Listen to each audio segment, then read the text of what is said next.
एक गांव में एक मजदूर रहा करता था जिसका नाम हरिराम था। उसके परिवार में कोई नहीं था।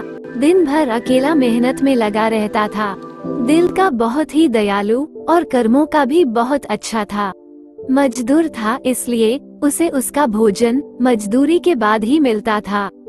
एक बार उसे एक छोटा सा बछड़ा मिला। उसने खुशी से उसे पाल लिया। आज तक वो अकेला था, लेकिन अब वो इस बछड़े को अपने बेटे के जैसे पालने लगा। हरिराम का दिन उसके बछड़े से ही शुरू होता और उसी पर खत्म होता था। कुछ समय बाद बछड़ा बड़ा हो गया। उसकी जो सेवा हरिराम ने की थी, उससे वो बहुत ही सुंदर और बलशाली बन गया था। गांव के सभी लोग हरिराम के बैल की ही बातें किया करते थे। किसानों के गांव में बैल की भरमार थी, पर हरिराम का बैल उन सब से अलग था। दूर दूर से लोग उनको देखने आते थे। हरिराम भी अपने बैल से एक बेटे की तरह ही प्यार करता था, भले ही खुद भूखा सो जाए, लेकिन उसे हमेशा भर पेट खिलाता था। एक दिन हरिराम के सपने में भगवान शिव का नंदी बैल आया और उसने उससे कहा, हरिराम, तुम एक निस्वार्थ सेवक हो। तुमने खुद की तकलीफ को छोड़कर अपने बैल की सेवा की है, इसलिए मैं तुम्हारे बैल को बोलने की शक्ति दे रहा हूँ। इतना सुनते ही हरिराम की नींद खुल गई और अपने बैल के पास गया। उसने बैल को सहलाया और मुस्कुराया कि भला एक बैल बोल कैसे सकता है। तभी अचानक आवाज आई, बाबा, आपने मेरा ध्यान एक पुत्र की तरह रखा है। मैं आपका आभारी हूँ और आपके लिए कुछ करना चाहता हूँ। ये सुनकर हरिराम घबरा गया। उसने खुद को संभाला और तुरंत ही बैल को गले लगाया। उसी समय से वो अपने बैल को नंदी कहकर पुकारने लगा। दिन भर काम करके आता और नंदी से बातें करता। नंदी को तो हरिराम भर पेट खाना दे देता था, लेकिन गरीबी की वजह से खुद भूखा सो जाता था।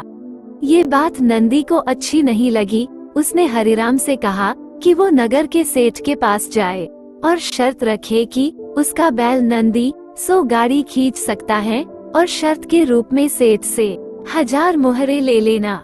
हरिराम ने कहा, नंदी तो पागल हो गया है। भला कोई बैल इतना भारी वाहन कैसे खींच सकता है। मैं अपने जीवन से खुश हूँ, मुझे यह नहीं करना। लेकिन नंदी के बार बार आग्रह करने पर हरिराम को उसकी बात माननी पड़ी। एक दिन डरते डरते हरिराम सेठ दीनदयाल के घर पहुंचा। दीनदयाल ने उससे आने का कारण पूछा। तब हरिराम ने शर्त के बारे में कहा। सेठ जोर जोर से हंसने लगा और बोला, हरिराम, बैल के साथ रहकर क्या तुम्हारी मति भी बैल जैसी हो गई है। अगर शर्त हार गए तो 1000 मुहर के लिए तुम्हें अपनी झोपड़ी तक बेचनी पड़ेगी। ये सुनकर हरिराम और अधिक डर गया, लेकिन मुंह से निकली बात पर मुकर भी नहीं सकता था। शर्त का दिन तय किया गया और सेठ दीनदयाल ने पूरे गांव में ढोल पिटवाकर इस प्रतियोगिता के बारे में गांव वालों को खबर दे दी और सभी को यह अद्भुत नजारा देखने बुलाया। सभी खबर सुनने के बाद हरिराम का मजाक उड़ाने लगे और कहने लगे कि यह शर्त तो हरिराम ही हारेगा।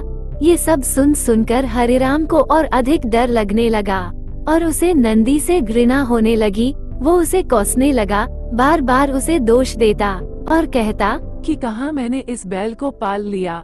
मेरी अच्छी भली जिंदगी कट रही थी। इसके कारण सर की छत से भी जाऊंगा और लोगों की थू थू होगी, वो अलग। अब हरिराम को नंदी बिल्कुल भी रास नहीं आ रहा था। आखिरकार प्रतियोगिता का दिन आ ही गया।